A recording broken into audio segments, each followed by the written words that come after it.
What is up, metal and heavy music fans? It's Flight of Icarus again with MetalTrenches.com, and today we are ranking the discography of Slayer. Indication of triumph, the numbers that are dead. For the war!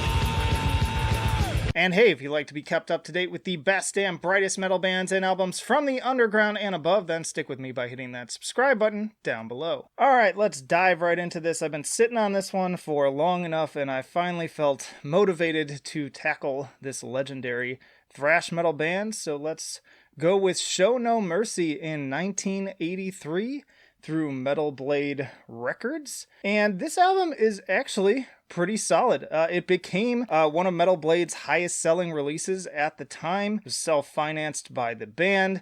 It's been criticized for its poor production, but honestly, it still sounds pretty rad to me. Kind of like that Venom Bathory vibe with sort of almost like a blackened atmosphere to it, which is really cool. Ripping guitars, great solos, just thrash, man. 80s thrash at its best. Honestly, I say that it sounds better than the kind of flat process sounds of some of their later albums, so for me, I'm going to give this one a B. Next up, we have Hell Awaits in 1985, and another just classic sounding album, another one through Metal Blade too, and they actually put more money into this one after the success of the debut, and you can really hear it on this one. It just sounds really great. I agree, it sounds better than the previous album, and sometimes these older albums can sound dated, but here the production is just perfect. It's just that perfect balance of kind of rawness and of its era, but doesn't sound dated either. Great songs, very consistent, just an all-around good time. I could almost put it at S tier for being such a classic. I'm personally, though, going to put it at A tier because I have some other albums that I want to save for the very tip top. And speaking of which, that brings us to 1986 with Rain in Blood, and really, what else can be said about this album? It's an instant classic, just all around fantastic, absolutely legendary. You just say thrash metal and this is likely going to be one of the first albums that come to mind. It was produced by Rick Rubin and it's on Def Jam of all things. It's funny that one of the heaviest, most classic metal albums of all time is on a, basically hip-hop label. But yeah, so many classics on here. You've got Angel of Death, Necrophobic, and of course, Raining Blood. Also, you just mentioned the most memorable guitar parts of all time, and of course, you're gonna think, da-na-na-na-na-na-na-na-na. This has to be S tier, of course. Then we have South of Heaven in 1988, and this one's interesting because it's just such a change of pace in that it's much slower, and that was a very purposeful decision, kind of wise really, to not try to recreate the previous album given just what a high bar that sets. And so ultimately it's a solid outing. I don't find it to be quite as fun, but I think it depends on your taste. I could see this one being kind of divisive between different fans. Me personally, I still really enjoy it. I think it's one of their better albums, but it's also not in my top favorites where I know other people would list it maybe even as their absolute favorite. The title track is great. I love Live Undead. I love Ghosts of War. I kind of waver between A and B tier on this one. I think I'm going to go ahead and put it at A tier, though. 1990, we get Seasons in the Abyss, and this is my other personal favorite album. Kind of feels like a balance between the two previous ones. You've got some slower, more plodding ones, but then also the fast ragers, and it's just the perfect in-between of those things. You got Rick Rubin again on Deaf American. War Ensemble is a great opener, and for my money, one of the best Slayer songs of all time. Definitely in the top 10, probably top 5, maybe top 3. But also Blood Red, Expendable Youth, Dead Skin Mask. Honestly, I kind of like this one a little bit more than Rain and Blood. For my money, these two kind of wobble back and forth, but I think that this is personally my favorite Slayer album. Then there's Divine Intervention in 1994 via American Records.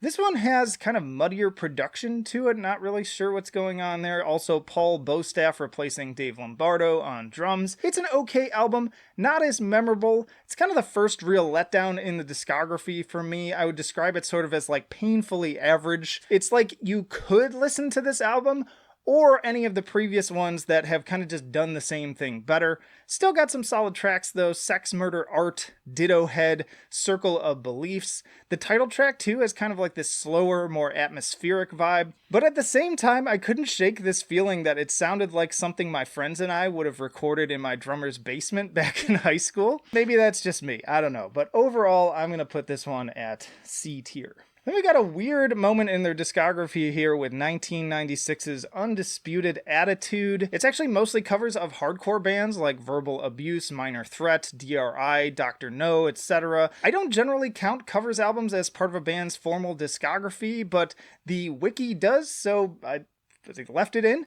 It's pretty solid though, honestly, just not one I would really go back to regularly, but they are solid covers and it's kind of an interesting concept. I'm also going to put this one at C tier. I'd probably enjoy listening to it a little bit more than Divine Intervention though. All right, Diabolus in Musica in 1998. This is their first album to be played mostly in C-sharp tuning. It's named after a musical interval known for its dissonance. A lot of people call this kind of their new metal album. I can hear the influence of the times. Even the cover kind of has that very like late 90s, early 2000s new metal feel to it, that sort of edgy vibe to it. And the single State of Mind even has the Head Up riff from the Deftones Max Cavalera collab that came out just a year earlier. So I don't know if that's intentional or not, or just parallel thinking.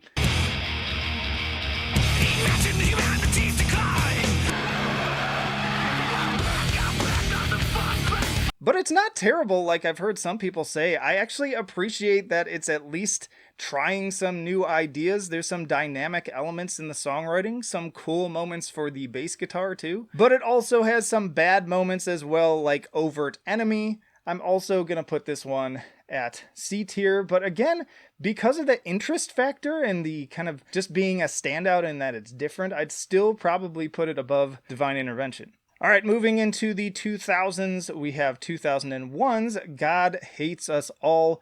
Pretty solid album, return to form in a way, a kind of a comeback. I actually remember when this one came out too, when I was in high school. The track Disciple was actually nominated for a Grammy, and for good reason. That song is catchy as fuck. Like, you cannot not scream along to the chorus on that song. More detuning of the guitars here. It's far from their best, but one of the better post-2000s releases. Solid modern production too. It still has some grit to it, despite being a lot cleaner. Also, pretty consistent as an album.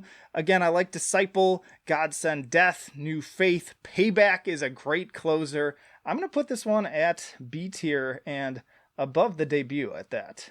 They're kind of neck and neck. And then 2006, we have Christ Illusion, which sees the return of Dave Lombardo on drums. More great cover art on this one. I'd put this in the top tier of their album arts, personally, along with the classics. Fleshstorm is a killer opener and takes me back to their early albums, but also enjoy Catalyst, Eyes of the Insane, Jihad. I remember really enjoying this one when it came out in college, but for some reason it kind of like fell out of my rotation, and it had been a while since I had re-listened to it again until I prepared for this tier list. But yeah, bit of a rager, more intense overall than God Hates Us All, I think. May even like it better than South of Heaven, personally, which maybe that's a hot take, maybe that's sacrilege, I don't know, but I might even put it in their top 3. I'm going to put this one at A tier, just below my 2 favorites. 2009, we get World Painted Blood. This is the last album with Jeff. And is it just me, or is the production not as good on this one? I feel like the guitars sound a little flat. It's like there's not enough distortion on them either. Regardless, it just sort of lacks bite. It just doesn't have that